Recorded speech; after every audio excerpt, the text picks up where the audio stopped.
Attention passionate Atlanta, Falcons fans. Latest news, something big is happening in the NFC South and it could change the game. We're talking about a direct impact on Atlanta Falcons' path to another Super Bowl run, a power shift that could leave a division rival stumbling for years. We're bringing this to you firsthand. But before that, if you're a true Atlanta Falcons fan, subscribe to the channel to strengthen this passion even more. Show that you're also part of this family. Let's help each other reach 1,000 subscribers. Share with your FRINDS and Atlanta, FALCONS, FANS. Let's get to the news now, folks. Hold on tight, because what I'm about to tell you could very well be a game changer for the Falcons and the entire NFC South. There's a lot of buzz in league circles, whispers coming from trusted sources like Adam Schefter. And what's catching everyone's attention is a potential blockbuster trade involving the Houston Texans and the Atlanta Falcons. And believe me, this isn't just some rumor. It's a strategic move that could reshape the division, boost Atlanta's Super Bowl chances, and shake up the NFL landscape as we know it. So let's unpack this story from the beginning, dig into what it really means, and why it's such a big deal for Falcons fans. The Texans, currently holding a 4-3 record, are at a crossroads.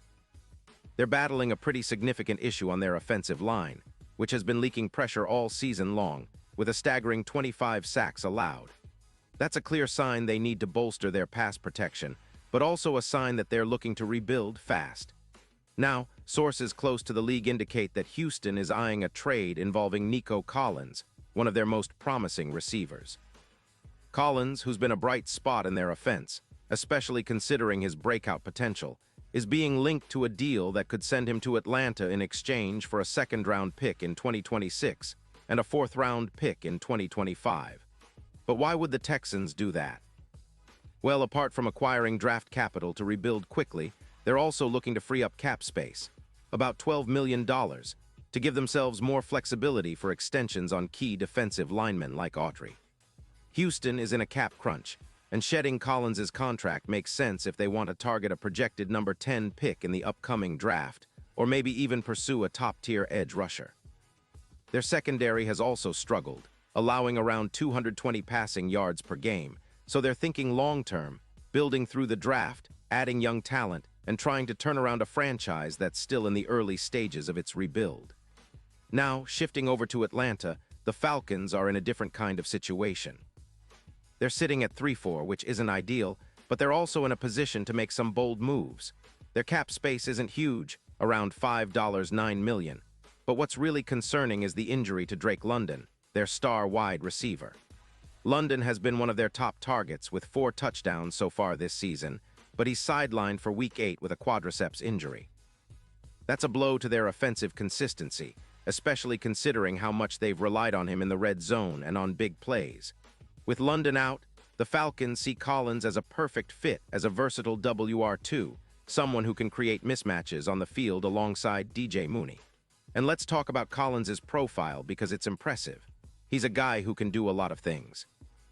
A Pro Bowl alternate in 2021, he's a YAC monster, yards after catch, with a career total of around 200 yards and 18 touchdowns. His yards per catch average sits at about 15.2, and his PFF grade of 89. 2 in 2025 puts him among the league's top 15 wide receivers.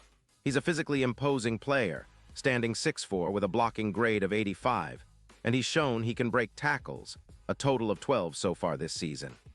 He's also got a contested catch rate of 62%, meaning he's effective at snagging tough passes under pressure, and he's scored 5 big plays of 40 yards or more this year. In Week 7, Collins racked up 7 receptions for 98 yards and a touchdown against the Colts, showing he's back in form after hamstring issues earlier in the year. Despite missing a few games due to injury, he's still a reliable target. His physicality and ability to gain yards after the catch make him a perfect complement to a team like Atlanta, which is looking to diversify its offensive attack. And considering the Falcons' current struggles with their passing game, Collins' addition could be a huge upgrade. His stats, 48 receptions, 680 yards, 5 touchdowns, reflect his ability to produce in a high-volume role, and his YAC of 210 yards is notable, especially when compared to Mooney's 17 yards per route.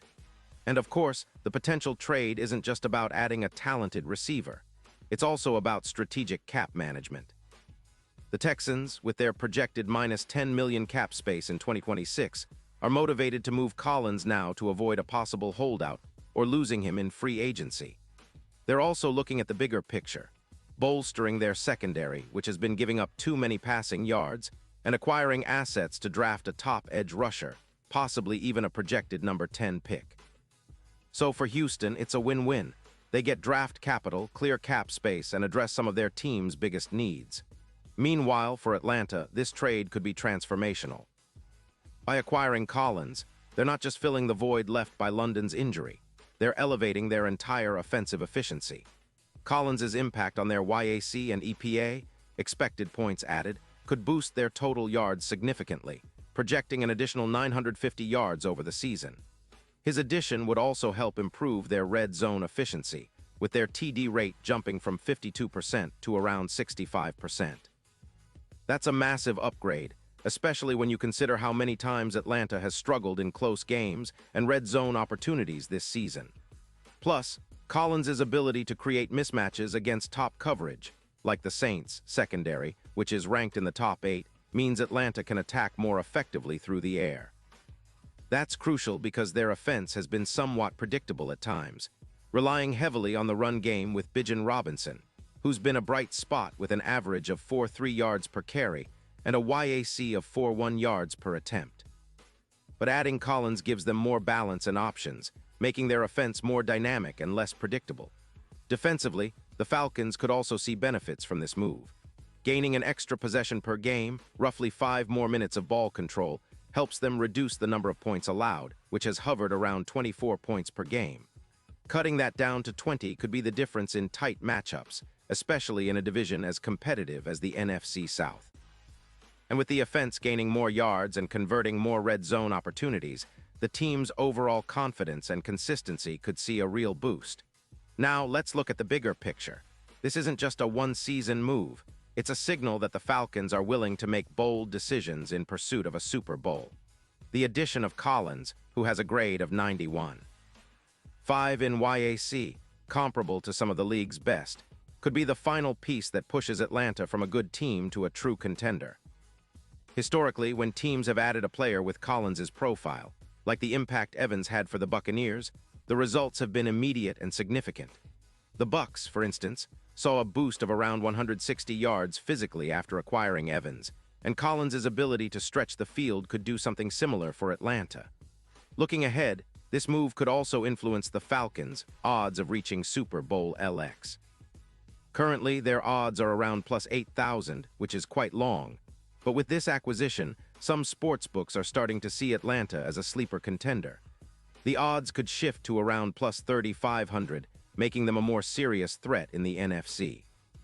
Especially considering their matchups against teams like the Panthers, who are listed at plus 5,000, this trade positions Atlanta as a real X-factor in the division, capable of pushing for a playoff run and even making noise in the postseason. And let's not forget, this is about more than just one player or one trade. It's a reflection of the Falcons' strategic approach, embracing a YAC-dominant, big-play style reminiscent of the 2010s, when Matt Ryan's precision passing and a talented roster made the Falcons a perennial playoff team. This move signals a shift towards that kind of identity again, one that emphasizes explosive plays, mismatches, and ball control, all while building a foundation for sustained success. In conclusion, this potential trade between the Texans and Falcons could be one of the most impactful moves of the season. It's a bold step, a calculated risk, but one that could set Atlanta up for a deep playoff run and a real shot at returning to the Super Bowl. With Collins' versatility, physicality, and ability to generate yards after the catch, the Falcons are positioning themselves as a team to watch, a true sleeper in the NFC, ready to surprise everyone in the second half of the season. So, Falcons fans, get ready, because this story isn't over yet. The offseason moves, the draft, the upcoming games, everything now has a new layer of excitement, and it all points to one thing. Better days are ahead for Atlanta. Pause here just for a second. If you want the YouTube algorithm to keep recommending the latest Atlanta Falcons news to you, it's super important that you leave a like on this video. Go ahead, it's quick and it makes a big difference. Thank you. Now let us continue with the big reveal. And now, Atlanta Falcons fans, I want to hear from you. What's your take on this potential trade? Do you believe Collins is the missing piece that could finally push Atlanta over the edge? Would you like to see this move happen? Drop your thoughts, your predictions, your hopes, and your fears in the comments below. Your opinion matters so much to us and to the Falcons because we're all in this together, dreaming of that Super Bowl glory. And don't forget, I'll be back soon with more updates, more analysis, and more of everything you love about the Atlanta Falcons. Stay tuned, stay passionate, and let's keep this Falcons family growing stronger every day. Thanks for watching, and as always, go Falcons.